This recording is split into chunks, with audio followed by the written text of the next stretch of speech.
오늘은 복음편지 세 번째 만남, 어떻게 하나님을 만날 수 있는가, 요한복음 14장 6절 말씀 가지고 같이 나누도록 하겠습니다. 왜 인간은 행복할 수 없는가? 하나님을 떠나서 그렇다 그랬습니다.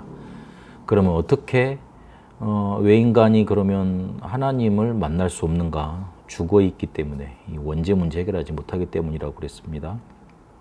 그러면 하나님 만나면 되는데 어떻게 과연 하나님 만날 수 있습니까? 요한복음 14장 6절 말씀 이해해야 되겠습니다. 예수님이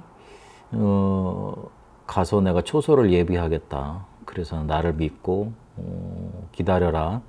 그러면 초소를 예비하고 다시 오겠다.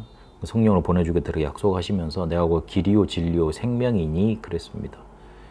예수님만이 하나님 만날 수 있는 길이고, 그리고 참된 진리시고, 그리고 생명인 겁니다.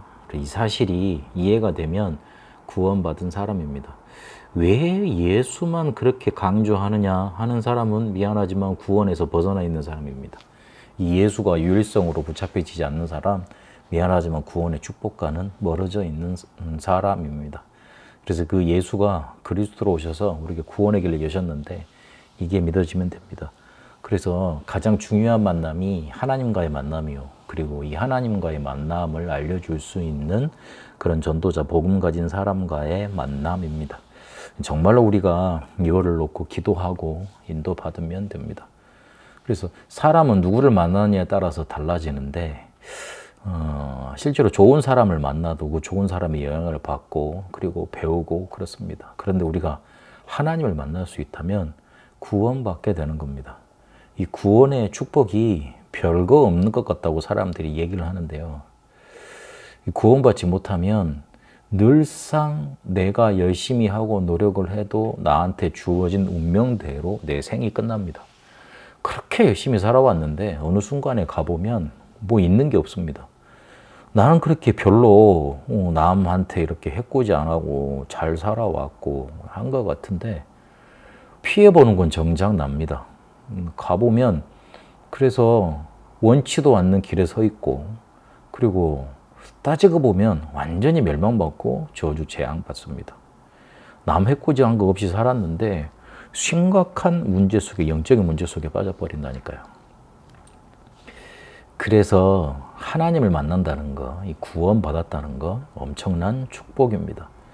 이 반대로 구원을 받아놓고도 잘 모르는 사람들이 많습니다.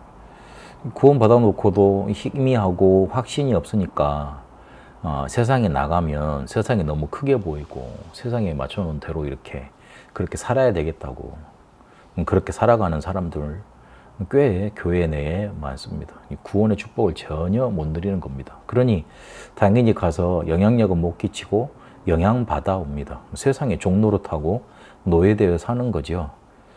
그래서 이 하나님을 만난 구원의 축복을 누린다는 거 굉장히 큰 우리의 삶을 결정을 하고 우리의 삶의 방향을 또 틀어놓습니다. 그래서 하나님을 만나서 구원의 축복 이거 받는 게 가장 큰 만남의 축복이요 응답입니다. 그런데 하나님은 영이시기 때문에 실제로 우리 인간이 하나님을 만날 수 없습니다. 영이시라는 말은 눈에 안 보인다는 뜻입니다. 이 말이 중요합니다. 눈에 안 보이시니까, 영이시니까 아무에게도 제한받지 않으십니다. 그런데 사람들은 신을, 하나님을 자기가 만들어 놓은, 사람의 손으로 만들어 놓은 우상 속에다가 가둬 놓을 수 있다고, 그게 하나님이라고 말을 하잖아요. 그 형상을 만들었다는 것 자체가 그 형상 속에 신을 가둬 놓을 수 있다는 인간의 무슨 욕망, 그렇게 제한할 수 있고 그렇게 만들어 놓을 수 있다는 인간의 뭔가의 마음의 소원이 들어가 있는 겁니다. 그러나 거기에는 반드시 귀신이 역사하게 되어 있습니다. 끔찍한 일인 거예요. 그래서 하나님은 영이시기 때문에 아무에게도 제한받지 않으시기 때문에 무소부재, 없는 곳이 없으시고, 무소부지, 모르는 게 없으시고, 무소불능, 할 수 없는 것이 없습니다. 그러니까 모든 것을 다 하신다는 말이죠. 그래서 그 이름을 여호와라 합니다. 그래서 인간이 영적인 존재이기 때문에 이 영적인 존재이신 영이신 하나님을 만나는 게 구원이 되는 겁니다. 하나님의 형상대로 만들어서 하나님과 함께 하도록 만들었다고 그렇게 성경은 밝히고 있습니다.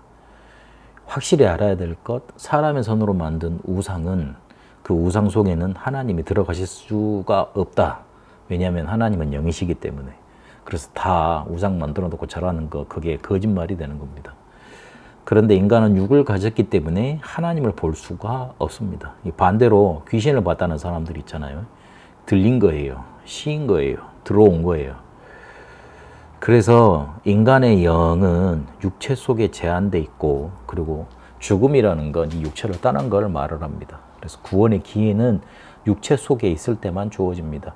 누가복음 16장 19절 31절에 보니까 부자가 자기가 너무 지옥에서 고통받다 보니까 자기를 좀 이렇게 구해달라는 식으로 말을 하잖아요. 그러고 난 다음에 자기 형제들이 있는데 거기에게 거지 나사로를 좀 보내서, 천국에 있는 나사로를 보내서 이 상황을 좀 말해줘서 절대 지옥에 오지 않도록 그렇게 해달라고 아브라함에게 부탁을 합니다. 그러나 천국에서 지옥에서 돌아갈 수 있는 사람이 없다. 거기에는 모세와 율법이 있다.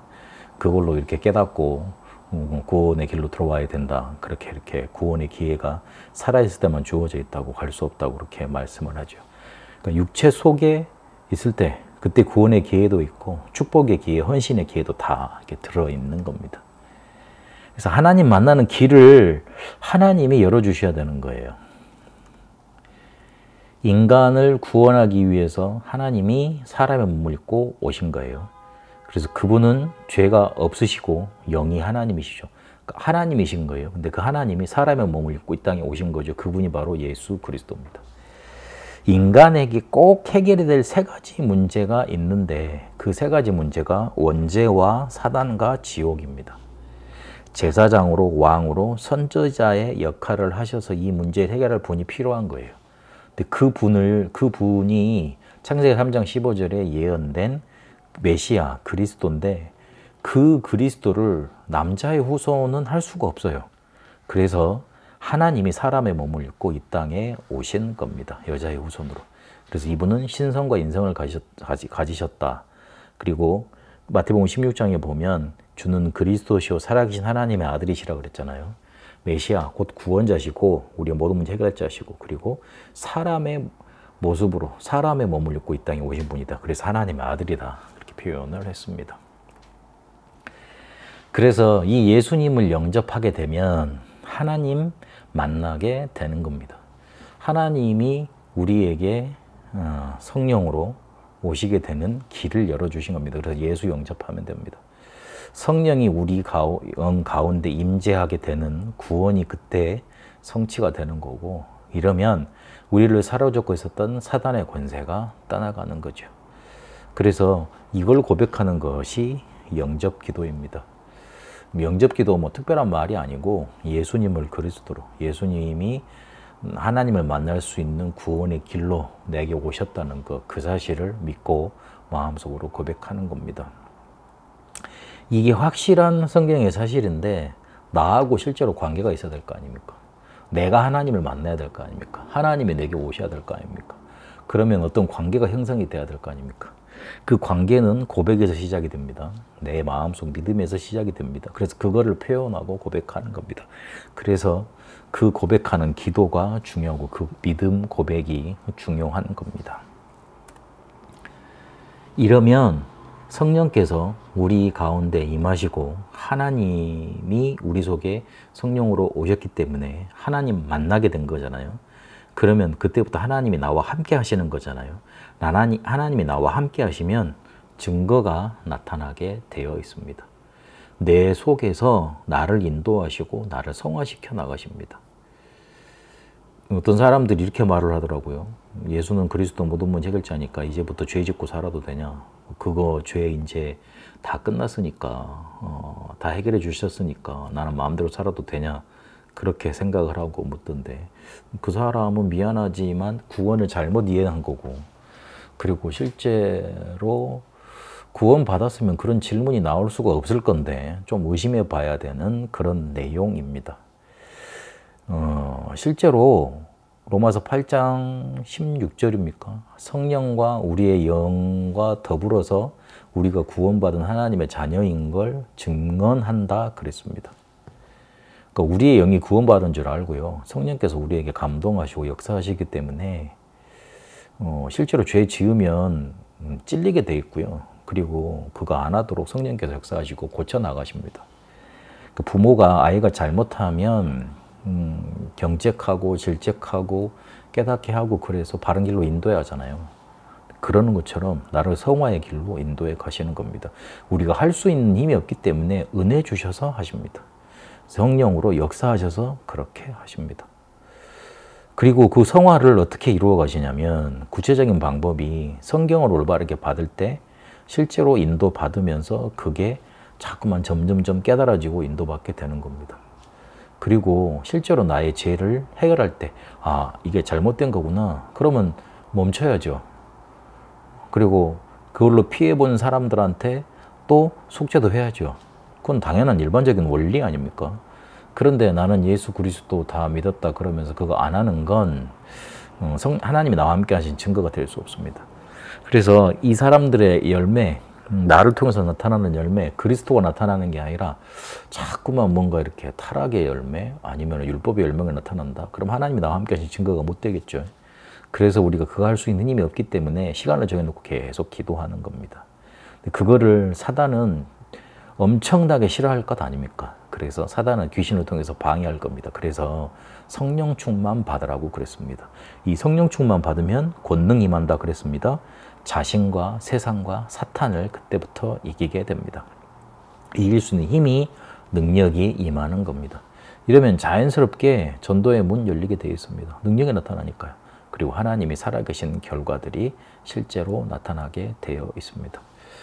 우리가 하나님을 그리스도를 통해서 만날 수 있습니다. 그리스도께서 하나님 만나는 길을 여셨습니다. 실제로 우리에게 오실 수 있는 길을 여신 겁니다. 성령께서 하나님의 영께서 우리 속에 올 수 있는 그 길을 열어놓으신 겁니다. 그래서 그분을 믿으면 예수 이름으로 하나님이 보혜사 성령 보내신다 그랬잖아요. 우리 속에 임하시는 겁니다. 그러면 구원받게 되는 겁니다. 하나님이 우리 안에 오셨으니까요. 그런데 자꾸 불안 속에 사는 사람들이 있습니다. 뭔가 불안할 일이 없는데 자꾸만 불안한 그 감정 속에 잡히는 거예요. 그래서 말씀은 생기를 불어넣어주고 그리고 그 말씀을 통해 생기 대언하라 그랬습니다. 에스겔 37장에 보니까요. 그러니까 군대가 되고 살아났다 그랬습니다. 말씀 계속 붙들고 묵상하고 이거를 정말로 붙들고 나의 것으로 만들면 살아나게 되어 있습니다. 불안하다는 거는 뭔가 나도 모르게 힘이 없다는 거거든요. 힘이 없으면 불안할 수밖에 없어요. 그러니까 평안이 내 것이 안 되니까. 그래서 그거 생길 때마다 계속 기도하는 거예요. 생각을 자꾸만 바꾸는 거예요. 계속 기도하면서 이게 문제가 아니라는 거, 하나님 주신 축복이라는 거. 그래서 말씀 붙잡고 조금만 24 기도할 수 있으면 이 불안의 문제, 하나님이 주시는 평안과 힘으로 실제로 하나님이 나와 함께 하시는 증거로 이렇게 누려갈 수 있습니다. 마지막으로 정리하면서 좀 붙잡아야 될 게 하나님을 만나게 되면 로마서 8장 2절을 보니까 성령의 생명의 법이 죄와 사망의 법에서 해방했다 그랬습니다. 그런데 실제로 예전에 겪었던 문제들 계속 오거든요. 더 찾아오는 것 같거든요. 쉬운 말로 막 귀신이 더 보이고 막 괴롭히고 그러는 것 같거든요. 그러나 그런 문제 당하는 자리가, 위치가 다른 거예요. 해방의 자리인 거예요. 예전에는 노예의 자리, 그리고 멸망과 저주의 사망의 자리에서 귀신 보이고 귀신한테 시달렸던 거 아닙니까? 지금은 하나님을 만나고 생명의 자리, 축복의 자리에서 만나는 겁니다. 올수록 더 이익입니다. 오히려 무서워서 더 이렇게 겁나서 나를 이렇게 괴롭히는 건지도 모릅니다. 우리가 저기 밤길 가다 보면 무서우면 이렇게 가만히 걷기도 하지만 불안해가지고 막 떠나가라고 소리 지르면서 가잖아요. 그렇죠. 우리가 너무나 큰 축복을 받았기 때문에, 그리고 예전에는 자기 쫄개였다가 자기 자녀였다가 하나님 자녀가 된 거잖아요. 그러니까 사단이 두려운 거예요. 그래서 이거를 초장에 조져놔야 된다 생각을 하고 공격을 하는 겁니다. 해방받았다. 올수록 더 이익이다. 떠나가는 중이다. 보시면 되고. 그리고 다른 것 하라는 게 아니고 새로운 시작을 하는 겁니다. 그리스도 예수의 날까지 이루어 가신다 그랬습니다. 빌립보 2장 13절에 보니까 그의 기쁘신 뜻을 두고 우리 속에서 행하신다 그랬습니다. 그래서 하나님의 계획과 뜻을 따라서 계속 인도받아가는 겁니다. 그리고 문제가 오면 하나님이 축복하시는 과정이요. 나를 바꿀 수 있는 기회입니다. 그렇게 보면 됩니다. 문제를 문제시해버리면 하나님의 계획과는 멀어지고 축복과는 멀어지게 되어 있습니다. 그래서 그걸 붙잡아야 됩니다. 어떻게 하나님을 만날 수 있는가? 예수를 그리스도로 영접함으로 그렇게 실제적으로 하나님을 만날 수 있습니다. 이 축복이 하나님을 만나는 하나님과 함께하는 축복이 말씀을 듣는 모든 분들에게 임하게 되시길 바랍니다. 살아계신 하나님, 우리는 하나님을 떠나서 멸망받고 저주받고 불행 속에 살 수밖에 없었던 인생이었습니다. 그리스도 대신 예수님을 우리에게 보내주셔서 우리의 모든 문제 해결하시고 하나님 만나는 길을 여시고 하나님과 함께 하신 응답에 축복의 통로를 여신 줄로 믿습니다. 하나님이 나와 함께 하신 증거를 날마다 누려가게 하옵소서. 살아계신 우리 주 예수 그리스도 이름으로 기도합니다. 아멘.